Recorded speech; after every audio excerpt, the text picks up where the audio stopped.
This is the new Rolls-Royce Ghost, and it's a bit like Kensington Palace. You see, it's not the main palace, that's Buckingham Palace, which is where the Queen lives, but it's still a palace nonetheless, and it's the palace for the younger royals. You see, Kate and Will live in Kensington Palace, and the Ghost is aimed at the younger Rolls-Royce buyer. It's the entry-level Rolls as well. Doesn't mean it's cheap though. It starts from £250,000, and in this video I'm going to give it a jolly good reviewing. But before we get into all of that, please make sure you subscribe to this channel and hit the bell icon to turn your notifications on. That way you will not miss a single upload. Let's start off this video by talking about the new Ghost design. So every part of this car is completely new. Nothing is carried over from the old Ghost, and it's bigger than before as well. So it's slightly wider. In fact, at its widest point, it's almost 2 meters wide. The here at the back, they have tapered it in so it doesn't have a big bulbous bottom. The back end is quite plain looking, but in places it is lifted by plenty of chrome, like here and around the tail lights, and chrome surrounds for the exhaust. And I use the carwow stick of truth to just illustrate that within there are 2 proper exhaust pipes on each side. Moving down the side, we come to the alloy wheels. So they start at 19 inches, which is way too small for this car. These are the top size, the 21 inches, and I think at the very least you've got to have these fitted, otherwise it'll just look underwheeled. This car has a very strong shoulder line, gives it plenty of presence from the side. And once again, we've got chrome just highlighting it, so it isn't just a big slab of black. And huge chrome door handles, which are in the middle of the car, because obviously, look, you've got rear hinged rear doors, makes it dead easy to get in. We'll come to the interior in a moment. I mean, it's a lovely looking interior, isn't it? Just shut the doors, which is done electrically. Go on. Now, this car's length, 5.5 meters. But you can get an extended version which is even longer. It's 170 millimeters longer. Now here's the controversial bit, the front. I think it looks quite a bit more aggressive than the old Ghost. Here's a picture of the old Ghost. What do you think? I think I prefer the look of the old one. Let me know your thoughts in the comments below. You know, I said that every panel's new. There is one thing that isn't, is the Spirit of Ecstasy. She's the same, but the grille's new. But thankfully, listen, the carwow stick of truth, it's metal. If this was a Bentley, that'd be fake metal, it'd be plastic. But no, not on the Rolls. You can literally mince any pedestrians that you do hit. Don't worry, that's not scratching it. The carwow stick of tunes this time. Anyway, stunning looking car with a very interesting number plate. I don't think it's an accident that it has CFO in it. Let's see if it's suitable for CFO on the inside. Yes, it is. And then some. Oh, I can't quite reach the door. It's all right, got a button that closes it for me. The inside of this is gorgeous. The quality of the materials is impeccable. The leather is just so soft. The stitching, even though it's done by hand, is just so straight. The wood veneers, they're solid and thick. This one has a unique detail in it. It's like shiny flecks. It's gorgeous. And everything that looks like metal is metal. They're solid. It just feels wonderful. This is solid as well. I like this metal strip here on the top of the grab handle for the door. Even the door pockets, look, they're lined with leather, contrasting leather as well. The orange to match this on the dash. It's fabulous. I like the dials as well. They're behind this glass screen, and they're part normal physical dials, so the outer ring and the little illuminated bits for the increments of speed, but then the actual dial itself and the needle is digital, but it looks old-fashioned and analog. It's great. Infotainment system, it's basically BMW's iDrive, because BMW owns Rolls-Royce, but with a Rolls-Royce understated font on it. It's easy to use. You can use the swivel wheel, or you can use it as a touchscreen as well. This thing is just glorious to sit in, and it's impossible to find anything to complain about, apart from one thing. These stalks for the indicators and the windscreen wipers and the electrical operation of the steering wheel does just feel not cheap, but like normal car-ish. And I found another thing as well, a little bit of a crease in this bit of leather. It's the only imperfection I can find. It's as if this particular cow spent its time like leaning up the fence. Other than that though, everything is gorgeous, and the carpets are gorgeous. They're so thick. It's like I'm stroking a lamb. Stop stroking the carpet, Matt. carry on with the review. Everything though is dead easy to use. It's not just like form over functions. Your climate control, you've got these dials. It doesn't actually have a temperature on it. You just have a sliding scale, but it's easy to get the temperature you want. All the buttons for like your heated seat and your ventilated seat, they're nice and easy to use. You're not faffing around in a menu. Then you've got your buttons for your shortcut on the infotainment system here, but also for your radio stations. Dead easy. You want to let air in and out of the air vents, you pull the organ stops. The steering wheel, it looks like a piece of artwork, yet there are still buttons on it, but they're just blended in nicely. It's a great job. And there's some practicality in here as well, look. Ooh, look, you do have a glove box and it's lined with felt. Even that handle is metal. It feels great. In fact, look, even the little speaker surround for your Bluetooth, that's metal. This is metal and this is leather, your grab handle. This lighting here is like something you'd find in Claridge's Hotel. And the seats are like huge armchairs. Obviously they are electrically operated and almost infinitely adjustable. You could spend hours in these seats. In fact, I might just spend the rest of the day in them. I've got to carry on with the review, haven't I? So let's continue with the cubby spaces, because underneath here there is a little bit of space. Look, that's where I keep my mask. Oh, look, a USB-C. Rolls-Royce weren't lying that this is aimed at the younger generation. And you've got a little 12-volt socket there. Under here, I don't know, you can probably fit a mobile phone like that. And underneath here you have some cup holders which seem gilded. Yes, you can fit, look, see, I've got a BMW flask, so it's not quite Rolls-Royce, but at least it's the same group. And those door bins that I've already mentioned, they're nice and big. This place is glorious. But if you think it's good here in the front, you can't check out the back. Right. Look at this. So, as I said at the beginning, this isn't the long wheelbase version, but look, I've got absolutely loads of knee room. I don't know why you'd need the extended wheelbase version. It really doesn't need to be any longer. Now, the opulence just continues in the back. So once again, the air vents around solid metal, lovely with your organ stops. You got your climate control here as well. It's just gorgeous, and all the materials are super expensive feeling, thick carpet. You can really relax. Even if you're tall, you're going to be fine for headroom. And you can get this car as a two-seater in the back. This actually has a three-seater configuration, which means that if you really needed to, you could squeeze someone into the middle seat, which would be very un-Rolls-Royce. Even the storage folders on the back of the seats just feel so expensive. I like this feature as well. There's a little grab handle in the back of the front seat, so you can actually hold on when you're getting into the car. It's like they thought of everything. Now, Rolls-Royce has given me this spec sheet here, which is in a leather binder, much posher than the spec sheets you get from other manufacturers, and it's listed out all the options on the car.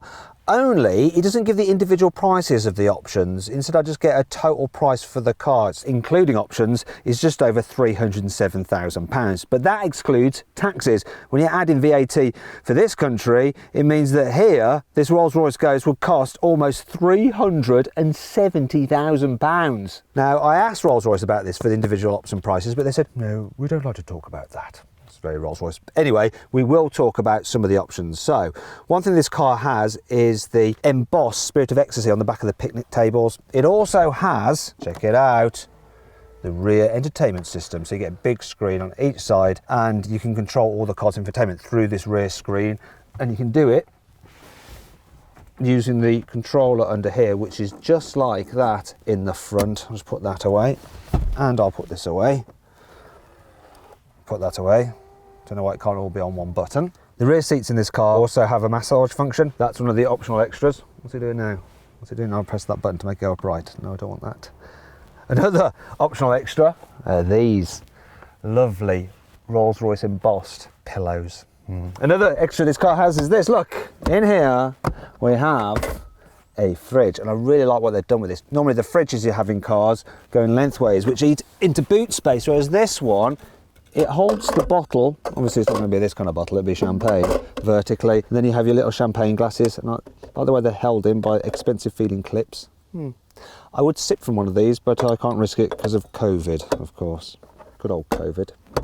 Good old Rolls-Royce for providing all the luxury that we require. Let's see what other options we've got. Oh, look, the curtains. Now, you don't just get normal blinds in a Rolls-Royce, you have actual curtains. So look. And then the one for the back window. That reminds me of the old cinemas from back in the day, you know, when they used to, the curtains come back so you could go and watch the film. What else we got? Oh yeah, effortless doors. So watch this, right? To open the rear doors, you go like, you hold them open a bit, and then you just pull onto the handle. And then it opens using a motor. It's actually got a little gyroscope in that, so even if you're on an incline or a decline, it can actually control the door and the speed at which it opens, so it doesn't suddenly just fling open or go too slowly. The Phantom doesn't have that. It doesn't have the facility to actually open the door, but you do have to hold on to it for safety reasons. Obviously, you can't just have it flinging open because you could have a cyclist come in the other way and then you'd be involved in a lawsuit. You actually have to have a human controlling the door. Anyway, let's have a human controlling the boot. See how big that is. Like anyone cares, but let's do it anyway. It's part of the review. So the load capacity is 507 litres, which is quite a lot, but you do get even more boot space on the Rolls-Royce Phantom. If you want to see my full in-depth video review of that car, just click on the pop-out banner up there. But let's continue with this slightly smaller Ghost boot. Oh, it's nicely trimmed, luxurious carpet, which is nicer than in my flat. And this scuff plate here, so you don't damage your paintwork when you're lifting things in and out. The opening is quite wide, which is handy because I'm gonna have to climb in here to search for some useful features in the boot. Where are they? We've got a 12-volt socket anywhere. Any tie-down hooks? Anything? Anything? No. Nothing. That's a lot, really. And that brings me on to 5 annoying things. No, sorry, this is a Rolls-Royce. 5 trifling matters about the Rolls-Royce Ghost. Let me out. Oh wait, there's a special release here. Shall I pull that? Yes. Hey! The fan for the ventilation system is a little bit louder than you might imagine it should be on a Rolls-Royce. You'd think they'd be able to engineer it to be completely silent, but it's not. Listen. I'm so rich that I prefer to be blown silently.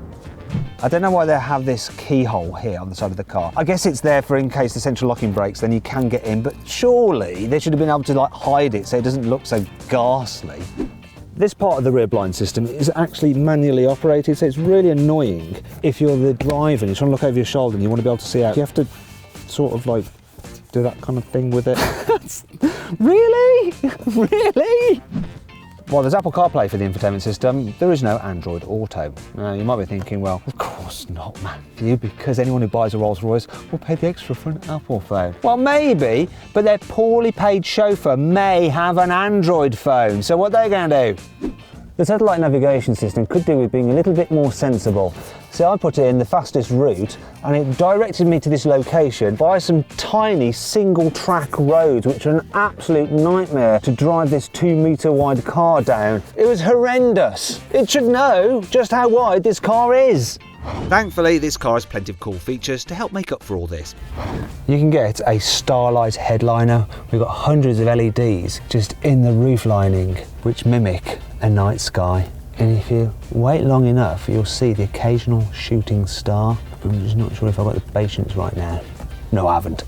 So much work has been done on this car to make it as quiet as possible. Look how thick the double glazing is on the windows. Now, on top of that, you've got 100 kilos of soundproofing material throughout the car's cabin. There's even soundproofing within the tyres. But Rolls went one step further. It actually measured the sound frequency resonance of all the components of the car and made sure they matched up so that you don't get slightly different sounds standing out within the car. They did this for like the boot, the footwells, just almost every single part of the car. In fact, they got to one stage where they made it too quiet that it made passengers feel a little bit car sick because you didn't get the sensation that you were actually moving. So they dialed a little bit of sound back in to keep everyone nice and comfortable.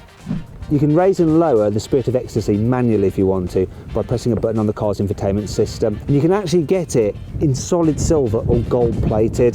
They might be thinking, wait a minute, someone will try to steal it, won't they? What are you going to do? Well, let's just pretend I'm a thief and I'm going, ooh, I'd like that on my Mazda MX-5. I think I'm having that away. Oh dear, it's gone. The centre caps for the wheels always stay upright even when you're driving along. Go have a look. Reason being that you can't have the Rolls-Royce logo upside down. Oh no! How wonderful is that?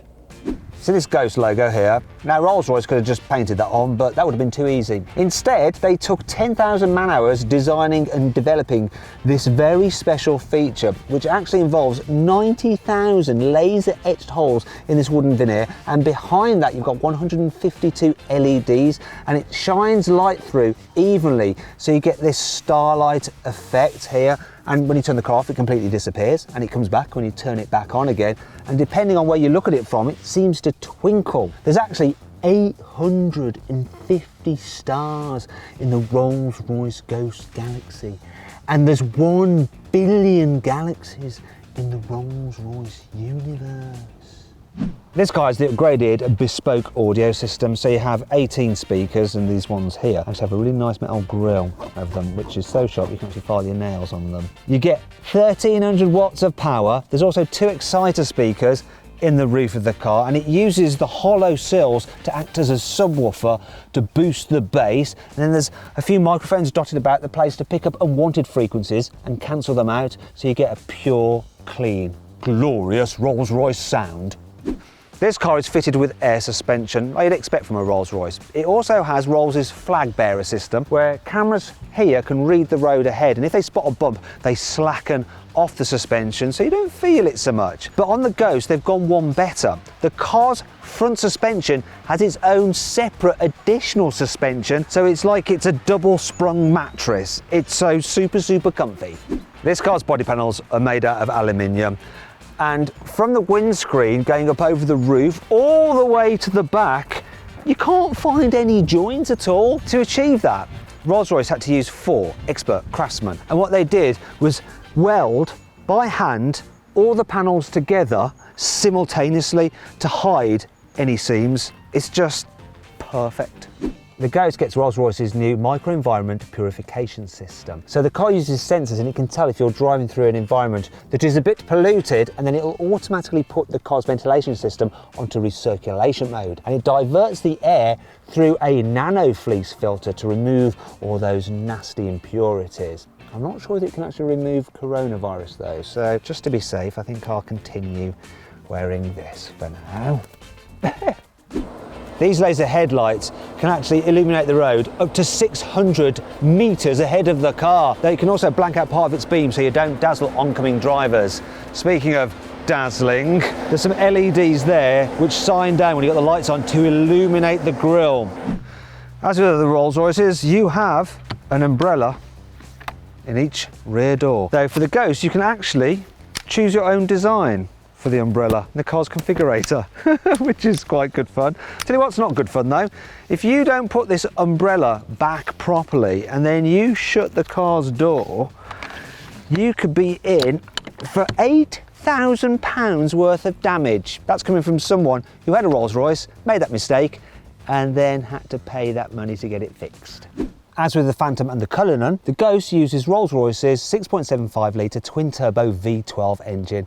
It has 571 horsepower and 850 newton-metres of torque, and it drives all 4 wheels via an 8-speed automatic gearbox. And it's been designed to be super smooth, so you don't feel it when you accelerate.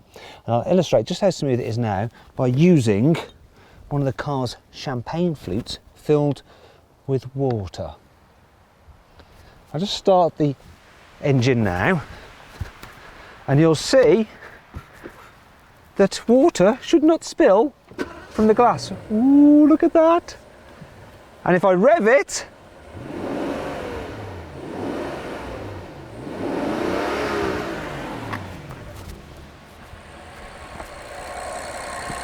how smooth is that? Cheers.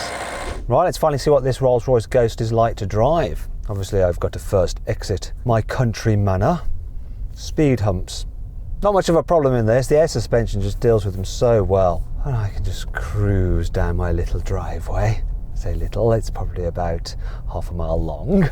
Oh, here's another speed hump. I don't care though, because I'm cushioned by the air suspension yet again. Oh, it's so relaxing, this thing to drive. Though I'm now about to exit, and I am faced with a slight problem. It's the fact that this car is so long that I might have to have my nose out on the road in order to be able to see what's coming around that corner, but let's find out. No, I'm okay, because the road's twisting in the right way. If it was going the opposite way, I could have been in trouble. It's so quiet in here. I can't feel the road beneath me at all. It's like I'm just floating around in utter tranquility, that you're just bobbing about in all chilled and relaxed. Oh, it's so lovely. I could definitely get used to this. When I was younger, I was into sports cars that let you feel all the road and everything that was going on.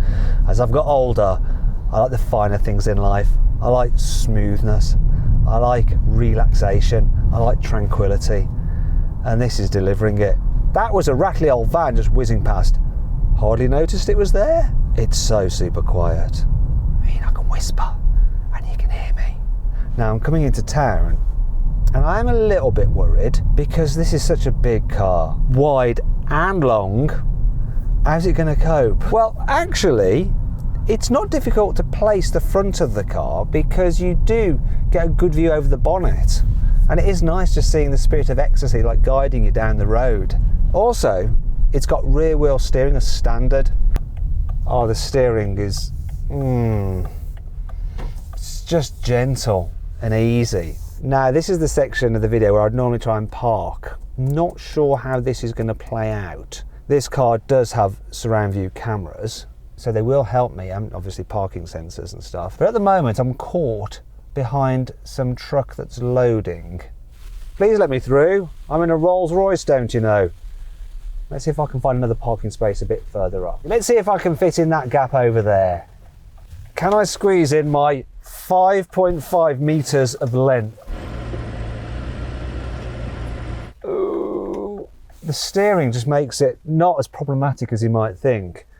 I've never found turning a steering wheel when manoeuvring quite so enjoyable. Oh look, I'm close. Can I do it? Can I do it? Can I do it? I need to employ a bit of mirrorage.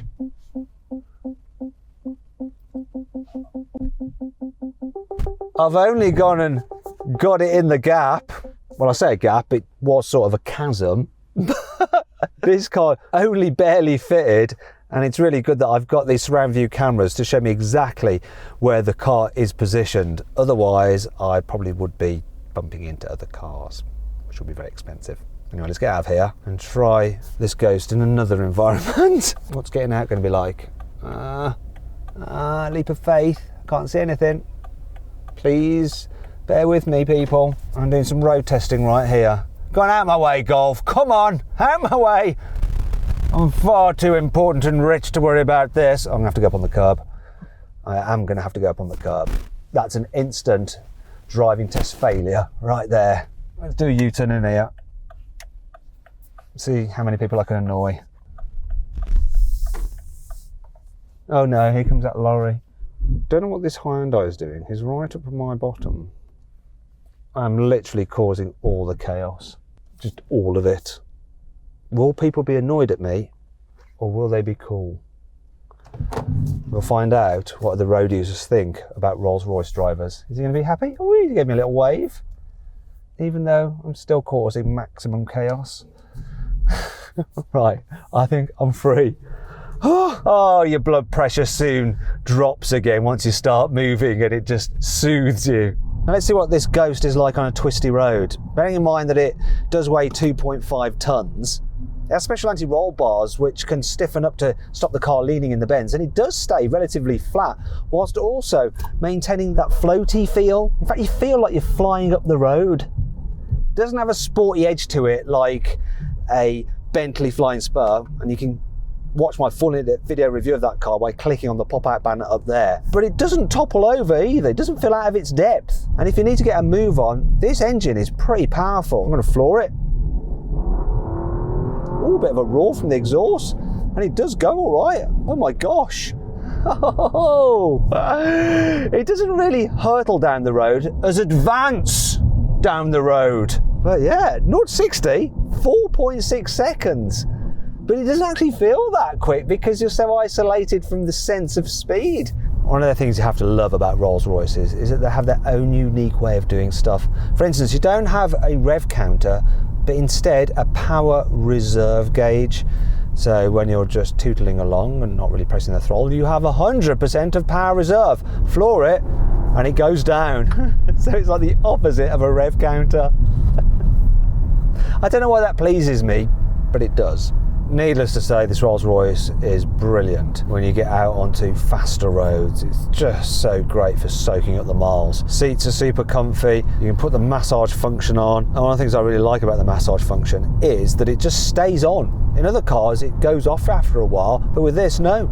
If Sir wants to be massaged for his entire journey, then Sir can be jolly well massaged for his entire journey. I'm actually going to put the cruise control on, because it'll just mean that I don't have to worry about setting the pace. The car actually uses a camera and a radar to keep you a safe distance from the car in front, and it'll even work in stop-start traffic. There is one thing that is missing from this though. It doesn't have that function where it'll automatically steer to keep you between the white lines. It's a bit of a shame. I don't know why it doesn't have that. Maybe it's something to do with the fact that most people who buy these cars probably have a chauffeur, and you do want your chauffeur to at least try to earn his money. So then, what's my final verdict on the new Rolls-Royce Ghost? Should you avoid it? Should you consider it? Should you shortlist it? Or should you just go right ahead and buy it? Well, I reckon if you can afford it, you should shortlist the Ghost. You see, it's an absolutely sublime car, but the Phantom is just a little bit more luxurious and a touch more exclusive. And if you can afford one of these, you can probably afford a Phantom anyway. So just get that, like right now. Off you go buy it. Just now, buy. If you enjoyed the video, please give it a like. Also, comment below any kind of other videos you'd like us to do. If you want to watch some more videos, click on the windows there.